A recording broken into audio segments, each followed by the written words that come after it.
जय श्री कृष्णा। नमस्कार दोस्तों, आज हम श्रीमद् भगवत गीता यथार्थ सरल अनुवाद हिंदी भाषा में महंत परमानंद दास महानुभाव एवं तपस्विनी साधाबाई महानुभाव प्रकाशित श्री कृष्ण शरणम ट्रस्ट श्री कृष्ण परमधाम मंदिर गुरुग्राम रोड बड़खल फरीदाबाद द्वारा लिखित पुस्तक श्रीमद् भगवत गीता 16वां अध्याय दैवी आसुरी संपत्ति विभाग योग सारांश सुनेंगे। इस अध्याय में सबसे पहले हम इस अध्याय का सारांश सुनेंगे और उसके बाद इसी अध्याय का हिंदी अनुवाद सुनेंगे। तो आइए सुनते हैं। 16वां अध्याय दैवी आसुरी संपत्ति विभाग योग सारांश। इस अध्याय में भगवान शास्त्र विधि अनुकूल आचरण करने वाले दैवी संपदा ईश्वर से संबंध रखने वाले के लोगों तथा शास्त्र विधि को त्याग कर मनमाने ढंग से आचरण करने वाले आसुरी संपदा के लोगों के लक्षण बताते हैं। दैवी संपदा से युक्त पुरुषों को साधन द्वारा परमगति की प्राप्ति बताई है और आसुरी संपदा से युक्त लोगों को जो शास्त्र विधि को त्याग कर अपनी इच्छा से मनमाना आचरण करते हैं उनको नरकों की प्राप्ति बतलाई है। ईश्वर से संबंध रखने वाले दैवी संपदा के लोगों को ईश्वर के अतिरिक्त किसी का भय नहीं होता। उनका अंतःकरण निर्मल और सरल होता है, इंद्रियां वश में रहती हैं और स्वधर्म के पालन में कष्ट सहन करने वाले होते हैं तथा दानी होते हैं। वे भगवान का पूजन, कीर्तन, शास्त्र अध्ययन, पठन पाठन, ज्ञान मार्ग, योग मार्ग और ज्ञान श्रवण आदि का आचरण करने वाले होते हैं।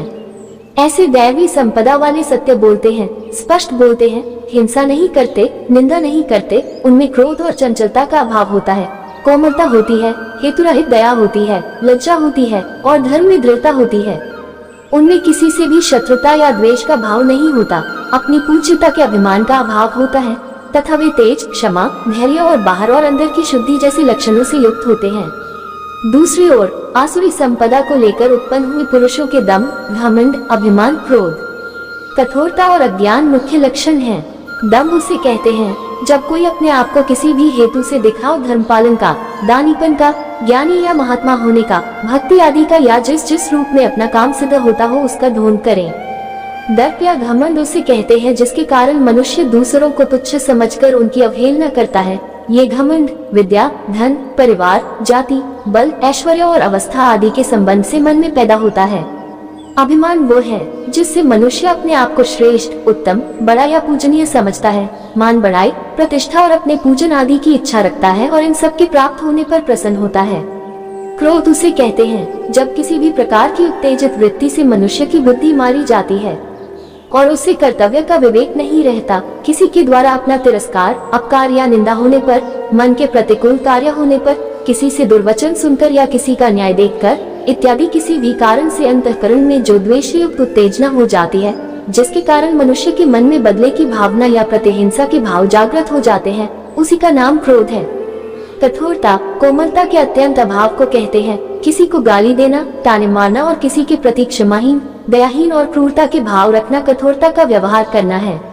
अज्ञान ज्ञान के अभाव का नाम है। सत्य असत्य और धर्म अधर्म को यथार्थ न समझना या उनके संबंध में विपरीत बुद्धि या निश्चय रखना अज्ञानता है। आसुरी स्वभाव वाले मनुष्य कर्तव्य कर्मों में प्रवृत्ति को नहीं जानते और अकर्तव्य कर्मों से निवृत्ति को नहीं जानते, इसलिए उनके मन में जो आता है वही करते हैं। वे सैकड़ों आशाओं और अपरिमित चिंताओं से घिरे हुए काम क्रोध के परायण होकर विषय भोगों के लिए सदैव तत्पर रहते हैं। अन्यायपूर्वक धनादि पदार्थों का संग्रह करते हैं। वे अपने आप को ही श्रेष्ठ मानने वाले घमंडी पुरुष धन और मान के मद से युक्त होकर नामात्र की, शास्त्र विधि रहित और पाखंड सहित पूजा पाठ और यज्ञ आदि करते हैं। अज्ञान से मिथ्या सिद्धांतों को अपनाकर और भ्रष्ट आचरणों को अपनाकर सबका अपकार करने वाले क्रूर कर्मी आसुर लोग केवल जगत के नाश के लिए ही समर्थ होते हैं। इस प्रकार अज्ञान से मोहित तथा अनेक प्रकार से भ्रमित चित्त वाले मोहरूपी जाल में फंसे हुए विषय भोगों में अत्यंत आसक्त, पापाचारी और द्वेषी यह आसुरी संपदा वाले लोग मुझ परमेश्वर को न प्राप्त होकर बार बार आसुरी योनियों को ही प्राप्त होते हैं, फिर उससे भी नीच गति को प्राप्त होते हैं अर्थात घोर नरकों में जा पड़ते हैं। यहाँ भगवान स्पष्ट कर देते हैं कि काम, क्रोध और लोभ ये तीन नरकों के मुख्य द्वार हैं जो आत्मा का नाश करने वाले हैं, उसको अधोगति में ले जाने वाले हैं। जो पुरुष इन तीनों नरकों के द्वारों से मुक्त होकर अपने आत्मा के कल्याण का प्रयत्न करता है, भगवान कहते हैं कि वह मुझे ही मिलता है। इसके विपरीत जो पुरुष शास्त्र विधि को त्याग कर अपनी इच्छा से मनमाना आचरण करता है, वह न तो सिद्धि को प्राप्त होता है, न सुख को ही और न ही परमगति को प्राप्त होता है। अभी तक आप इस अध्याय का सारांश सुन रहे। थे।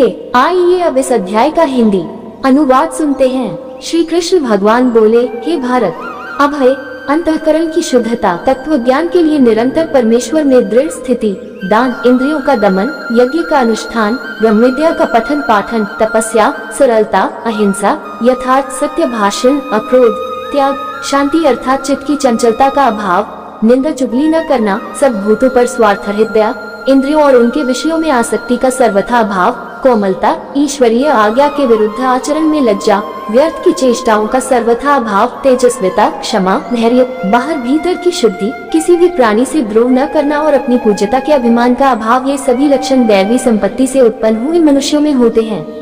आसुरी संपदा में उत्पन्न पुरुषों में पाखंड, घमंड, अभिमान, क्रोध, कठोरता और अज्ञान, ये सभी अवगुण होते हैं।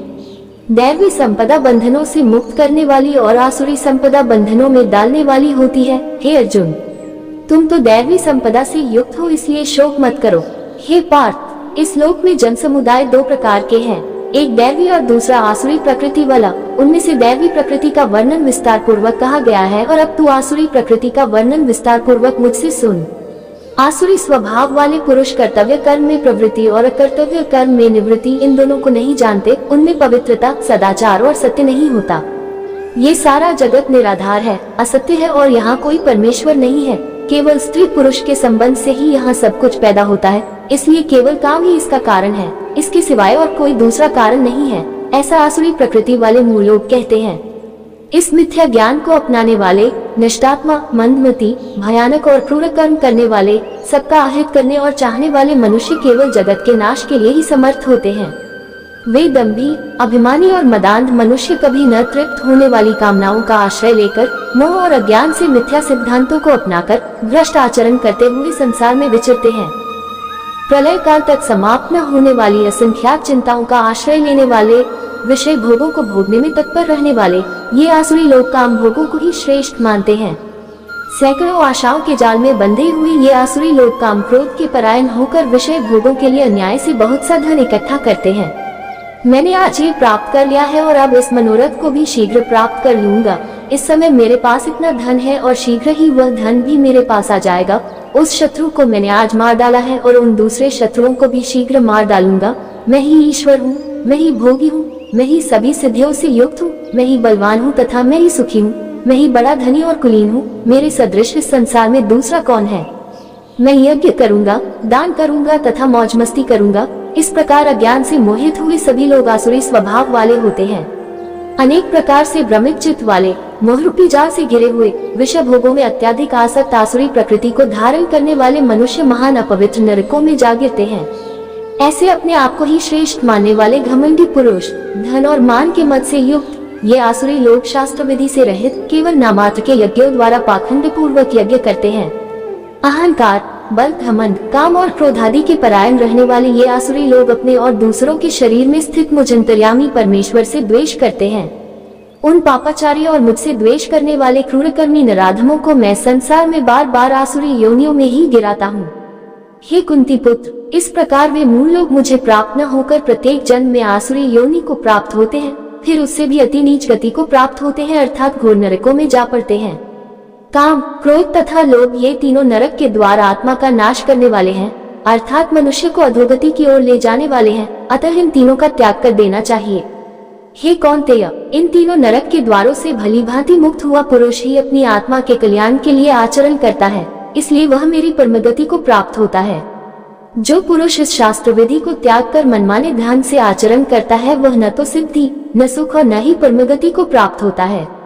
इसलिए कर्तव्य अकर्तव्य का निर्णय लेने के लिए तुम्हें इस शास्त्र का प्रमाण ही मानना चाहिए। शास्त्र विहित कर्मों को जानकर इस लोक में सभी कर्म शास्त्र विधि के अनुसार ही करने चाहिए। दैवी आसुरी संपत्ति विभाग योग नामक 16वां अध्याय संपूर्ण हुआ। अब इसी के साथ विदा लेते हैं। कल फिर इससे अगला अध्याय लेकर हाजिर होंगे। तब तक सभी को जय श्री कृष्णा जी। श्री कृष्णार्पणमस्तु।